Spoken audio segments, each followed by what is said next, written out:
ಹೊಸ ವರ್ಷದ ಸಂಭ್ರಮ ಒಂದ್ ಕಡೆ ಮನೆ ಮಾಡಿರೋದು, ಹೊಸ ವರ್ಷದ ದಿನವೇ ಇಸ್ರೋ ಕೂಡ ಸಾಧನೆ ಮಾಡೋದಕ್ಕೆ ಸಿದ್ಧವಾಗಿದೆ ಅನ್ನೋದರ ಡೀಟೇಲ್ಸ್ ಸದ್ಯ ಸಿಗ್ತಾ ಇದೆ. ಚಂದ್ರಯಾನ 3 ಸಕ್ಸಸ್ ಬಳಿಕ ಮತ್ತೊಂದು ಸಾಧನೆಗೆ ಇಸ್ರೋ ಸಜ್ಜಾಗಿರೋದು. ಹೊಸ ವರ್ಷದ ಮೊದಲ ದಿನವೇ ಸಾಧನೆಗೆ ಇಸ್ರೋ ಸಜ್ಜಾಗಿದೆ. ಬಾಹ್ಯಾಕಾಶದ ಕಪ್ಪು ಕುಳಿಗಳ ಅಧ್ಯಯನಕ್ಕೆ ಉಪಗ್ರಹದ ಉಡಾವಣೆ ಆಗುತ್ತೆ. ಶ್ರೀಹರಿಕೋಟಾದಿಂದ ಬೆಳಗ್ಗೆ 9:10ಕ್ಕೆ ಉಪಗ್ರಹ ಉಡಾವಣೆ ಆಗಲಿದೆ ಅನ್ನೋದರ ಡೀಟೇಲ್ಸ್ ಇದು. ನಭಕ್ಕೆ ಚಿಮ್ಮಲಿದೆ ಎಕ್ಸ್ಪೋಸ್ಯಾಟ್ ಉಪಗ್ರಹ. ದೇಶದ ಮೊದಲ, ವಿಶ್ವದ 2ನೇ ಎಕ್ಸ್ಪೋಸ್ಯಾಟ್. ಹೊಸ ವರ್ಷದ ಮೊದಲ ದಿನವೇ ಇಸ್ರೋ ಸಾಧನೆಗೆ ಸಜ್ಜಾಗಿರೋದು. ಅಮೆರಿಕದ ನಾಸಾ ಬಳಿಕ 2ನೆಯ ಸಂಸ್ಥೆಯಾಗಲಿದೆ ನಮ್ಮ ಇಸ್ರೋ. ಎಕ್ಸ್ರೇಗಳ ಮೂಲಕ ಬ್ಲ್ಯಾಕ್ ಹೋಲ್ಗಳ ಅಧ್ಯಯನ ಆಗುತ್ತೆ. ಅತಿಯಾದ ಏರಿಳಿತ ವಾತಾವರಣದಲ್ಲೂ ಕೂಡ ಕಾರ್ಯನಿರ್ವಹಿಸುತ್ತೆ. ಇದು ಗಮನಿಸಬೇಕಾಗಿರುವಂತಹ ವಿಚಾರ. ಧೂಮಕೇತು, ವಿವಿಧ ಆಕಾಶಕಾಯಗಳ ಅಧ್ಯಯನಕ್ಕೆ ಗುರಿ ಇಡಲಾಗಿದೆ ಅನ್ನೋದರ ಡೀಟೇಲ್ ಸಿಗ್ತಾ ಇದೆ. ಬಾಹ್ಯಾಕಾಶದ ಆಯಸ್ಕಾಂತೀಯ ವಲಯಗಳ ಅಧ್ಯಯನ ಕೂಡ ಆಗುತ್ತೆ.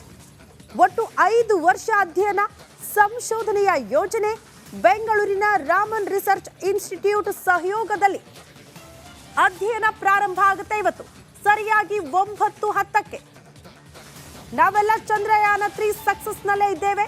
ಇದರ ಬೆನ್ನಿಗೆ ಇಸ್ರೋ ಮತ್ತೊಂದು ಸಾಧನೆಗೆ, ಅದು ಕೂಡ ನಾವೆಲ್ಲ ಹೊಸ ವರ್ಷದ ಸಂಭ್ರಮದಲ್ಲಿದ್ದೀವಿ. ಹೊಸ ವರ್ಷದ ಮೊದಲ ದಿನವೇ ಇಸ್ರೋ ಈ ಸಾಧನೆಗೆ ಮುಂದಾಗಿರೋದು. ಈ ಬಗ್ಗೆ ಮತ್ತಷ್ಟು ಡೀಟೇಲ್ಸ್ ಅನ್ನ ಕೊಡ್ತಾ ಹೋಗ್ತಾರೆ ನನ್ನ ಸಹೋದ್ಯೋಗಿ ಶರತ್. ನೇರ ಸಂಪರ್ಕದಲ್ಲಿ ಜಾಯಿನ್ ಆಗ್ತಿದ್ದಾರೆ ಡೆಸ್ಕ್ ಇಂದ. ಶರತ್, ಇಸ್ರೋ ಸಾಧನೆ ಮೊದಲ ವರ್ಷ ಅಂದ್ರೆ ಹೊಸ ವರ್ಷ ಮೊದಲ ದಿನದಲ್ಲೇ ಅಧ್ಯಯನಕ್ಕೆ ಮುಂದಾಗ್ತಾ ಇರೋದ್ರ ವಿಶೇಷತೆ ಬಗ್ಗೆ, ಸ್ಪೆಷಾಲಿಟಿಗಳ ಬಗ್ಗೆ ಮಾಹಿತಿ ಕೊಡ್ತಾ ಹೋಗೋದಾದ್ರೆ. ಶ್ರುತಿ, ಏನಂತ ಹೇಳಿದ್ರೆ ಇವತ್ತು ಹೊಸ ವರ್ಷದ ಸಂಭ್ರಮ ಕಳೆಗಟ್ತಾ ಇದೆ. ಇವತ್ತು ಹೊಸ ವರ್ಷ ಆದ್ರಿಂದ ಮೊದಲ ದಿನವೇ ಇಸ್ರೋ ಒಂದು ಬಹುದೊಡ್ಡ ಹೆಜ್ಜೆಗೆ ನೀಡ್ತಾ ಇದೆ. ಮೊದಲಿಗೆ ಅಮೆರಿಕ ಈ ಒಂದು ಪ್ರಯತ್ನವನ್ನ ಮಾಡಿತ್ತು. ಈಗ ಭಾರತ ಹೊಸ ವರ್ಷದ ಮೊದಲ ದಿನವೇ ಈ ರೀತಿಯಾದಂತಹ ಪ್ರಯತ್ನವನ್ನ ಮಾಡ್ತಾ ಇರೋದು. ಕಪ್ಪು ಕುಳಿ ಅಂದ್ರೆ ಬ್ಲ್ಯಾಕ್ ಹೋಲ್ಗಳ ಅಧ್ಯಯನಕ್ಕೆ ಮುಂದಾಗಿರೋದು. ವಿಶೇಷ ಏನಂತ ಹೇಳಿದ್ರೆ ಏರಿಳಿತ ಇರುವಂತಹ ವಾತಾವರಣದಲ್ಲೂ ಕೂಡ ಕಾರ್ಯವನ್ನ ನಿರ್ವಹಿಸುವಂತಹ ಸಾಧನವನ್ನ ಇಲ್ಲಿ ಅಳವಡಿಸಲಾಗಿದೆ. ಹೊಸ ವರ್ಷದ ಸಂಭ್ರಮದ ನಡುವೆಯೇ ಇದೊಂದು ರೀತಿಯಾಗಿ ಭಾರತಕ್ಕೆ ಒಂದು ಹೊಸ ಹೆಜ್ಜೆ, ಹೊಸ ವರ್ಷ ಹೊಸ ಹೆಜ್ಜೆ. ಇಲ್ಲಿ ಗಮನಿಸಬೇಕಾಗಿರೋದ ಅಂಶ ಏನಂತ ಹೇಳಿದ್ರೆ, ಅಮೆರಿಕ ಮೊದಲು ಒಂದು ಪ್ರಯತ್ನವನ್ನ ಮಾಡ್ತು. ಅಮೆರಿಕ ಆದಮೇಲೆ ಇದೀಗ ಭಾರತ ಪ್ರಯತ್ನವನ್ನ ಪಡ್ತಾ ಇರುವಂಥದ್ದು. ಅದರಲ್ಲೂ PSLV, ಅದರ ಕಂಪ್ಲೀಟ್ ಡೀಟೇಲ್ಸ್ ಅನ್ನ ನಾನು ನಿಮಗೆ ಕೊಡ್ತಾ ಹೋಗ್ತೀನಿ. ಅದರಲ್ಲಿ ಎಕ್ಸ್ಪೋಸ್ಯಾಟ್ ಅಂತ, ಎಕ್ಸ್ರೇ ಪೋಲರಿಮೀಟರ್ ಸ್ಯಾಟಲೈಟ್, ಇದನ್ನ PSLV C-58 ರಾಕೆಟ್ ಮೂಲಕ ಉಡಾವಣೆಯನ್ನ ಮಾಡಲಾಗುತ್ತೆ. ಇದು ಬ್ಲ್ಯಾಕ್ ಹೋಲ್ಗಳ ಅಧ್ಯಯನ ಮಾಡುತ್ತೆ.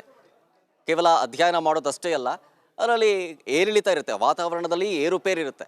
ಅದರಲ್ಲೂ ಕೂಡ ಒಂದು ಅಧ್ಯಯನವನ್ನು ಮಾಡುವಂತಹ ಸಾಧನವನ್ನು ಇಲ್ಲಿ ಅಳವಡಿಸಲಾಗಿರುತ್ತೆ. ಅದರಲ್ಲೂ ಪ್ರಮುಖವಾಗಿ ಎಕ್ಸ್ಪೋಸ್ಯಾಟ್ ಅನ್ನೋದು ಭಾರತದ ಮಟ್ಟಿಗೆ ಮೊದಲ ಒಂದು ಪೋಲರಿಮೆಟ್ರಿ ಮಿಷನ್ ಇದು.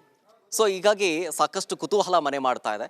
ಇದರ ಜೊತೆಗೆ ಇದು ಸಕ್ಸಸ್ ಆಗಿಬಿಟ್ರೆ, ಈಗಾಗಲೇ ಚಂದ್ರಯಾನ 3 ಸಕ್ಸಸ್ ಆಗಿದ್ದನ್ನು ನಾವು ನೋಡಿದ್ವಿ.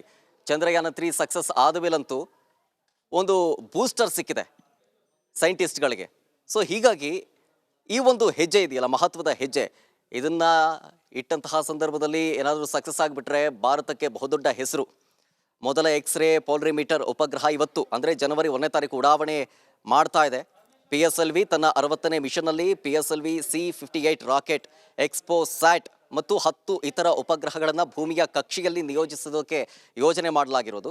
ಎಕ್ಸ್ಪೋಸ್ಯಾಟ್ ಅಥವಾ ಎಕ್ಸ್ರೇ ಪೋಲರಿಮೀಟರ್ ಉಪಗ್ರಹ ಇದು ಬಾಹ್ಯಾಕಾಶದಲ್ಲಿ ತೀವ್ರವಾದಂತಹ ಎಕ್ಸ್ರೇ ಮೂಲಗಳ ಧ್ರುವೀಕರಣದ ಕುರಿತು ಅಧ್ಯಯನ ಮಾಡುವಂತಹ ಗುರಿಯನ್ನು ಇಟ್ಕೊಂಡಿರೋದು. ಇದು ಆಕಾಶದ ಮೂಲಗಳಿಂದ ಎಕ್ಸ್ರೇ ಹೊರಸೂಸುವಿಕೆಯ ಬಾಹ್ಯಾಕಾಶ ಆಧಾರಿತ ಧ್ರುವೀಕರಣ ಮಾಪನಗಳಲ್ಲಿ ಸಂಶೋಧನೆಯನ್ನ ಕೈಗೊಳ್ಳುತ್ತೆ. ಸೊ ಇದು ಮೊದಲ ಉಪಗ್ರಹ. ಸೊ ಮೊದಲ ಉಪಗ್ರಹ ಆಗಿರೋದ್ರಿಂದ ಇಡೀ ದೇಶದ ಚಿತ್ತ ಇದೀಗ ಶ್ರೀಹರಿಕೋಟಾದತ್ತ ನೆಡ್ತಾ ಇದೆ. ವಿಶ್ವದ 2ನೇ ಎಕ್ಸ್ಪೋಸ್ಯಾಟ್ ಉಡಾವಣೆಗೊಳ್ತಾ ಇರೋದು. ಅದು ಹೊಸ ವರ್ಷದ ಮೊದಲ ದಿನ. ಈ ಎಕ್ಸ್ಪೋಸ್ಯಾಟ್ನ ಪೇಲೋಡ್ಗಳಲ್ಲಿ XS-PECT ಅನ್ನುವಂಥದ್ದು ಒಂದಿದೆ. ಸೊ ಅದು ಏನು ಮಾಡುತ್ತೆ ಅಂತಂದರೆ, LMXPಗಳು, AGNಗಳು ಮತ್ತು ಮ್ಯಾಗ್ನೆಟಾರ್ಗಳಲ್ಲಿ ಎಕ್ಸ್ರೇ ಪಲ್ಸರ್ಗಳಿರುತ್ತೆ. ಬ್ಲ್ಯಾಕ್ ಹೋಲ್ ಬೈನರಿಗಳು, ಜೊತೆಗೆ ಕಡಿಮೆ ಮ್ಯಾಗ್ನೆಟಿಕ್ ಫೀಲ್ಡ್ ನ್ಯೂಟ್ರಾನ್ ಸ್ಟಾರ್ ಇರುತ್ತೆ. ಹಲವಾರು ರೀತಿಯ ಮೂಲಗಳನ್ನು ಇಲ್ಲಿ ಈ ಒಂದು ಎಕ್ಸ್ಪೋಸ್ಯಾಟ್ ಗಮನಿಸುತ್ತೆ. ಮತ್ತೊಂದು ಪೇಲೋಡ್ ಪೋಲಿಕ್ಸ್ ಅಂದರೆ ಎಕ್ಸ್ಪೋಸ್ಯಾಟ್ ಮಿಷನ್ನ ಯೋಜಿತ 5 ವರ್ಷಗಳ ಜೀವಿತಾವಧಿಯಲ್ಲಿ ವಿವಿಧ ವರ್ಗಗಳ ಸುಮಾರು 40 ಪ್ರಕಾಶಮಾನಗಳ ಖಗೋಳ ಮೂಲವನ್ನು ವೀಕ್ಷಿಸುವಂತಹ ನಿರೀಕ್ಷೆಯನ್ನು ಇಟ್ಕೊಳ್ಳಲಾಗಿದೆ. ಹೀಗಾಗಿ ಪೂಜೆ ಪುನಸ್ಕಾರಗಳು ಕೂಡ ನಡೀತಾ ಇದೆ ತಿರುಪತಿಯಲ್ಲಿ. ಈ ಮಿಷನ್ ಯಶಸ್ವಿಗೊಳಿಸೋದಕ್ಕೆ ವಿಜ್ಞಾನಿಗಳು ಅದರಲ್ಲೂ ವಿಜ್ಞಾನಿಗಳಾದಂತಹ ಅಮಿತ್ ಕುಮಾರ್ ಪಾತ್ರ, ವಿಕ್ಟರ್ ಜೋಸೆಫ್ ಹಾಗೆ Okay, ಯಶೋಧ ಶರತ್. ಮತ್ತು ಶ್ರೀನಿವಾಸ್ ಅವರು ತಿರುಮಲ ಶ್ರೀ ವೆಂಕಟೇಶ್ವರ ದೇವಸ್ಥಾನದಲ್ಲಿ ಇವತ್ತು ಪೂಜೆಯನ್ನ ಕೈಗೊಳ್ಳಲಾಗ್ತಾ ಇದೆ. ಶರತ್. ಶ್ರುತಿ ಚಂದ್ರಯಾನ 3 ಯಶಸ್ವಿ ಆದ ಮೇಲೆ ಇದೀಗ ಎಕ್ಸ್ಪೋ ಸ್ಯಾಟ್ ನತ್ತ ಇಡೀ ದೇಶದ ಚಿತ್ತ ನೆಟ್ಟಿದೆ. ಓಕೆ ಶರತ್, ಧನ್ಯವಾದಗಳು ತಮ್ಮೆಲ್ಲ ಮಾಹಿತಿಗೆ. VSPP opened. Minus 20 seconds. Minus 15 seconds.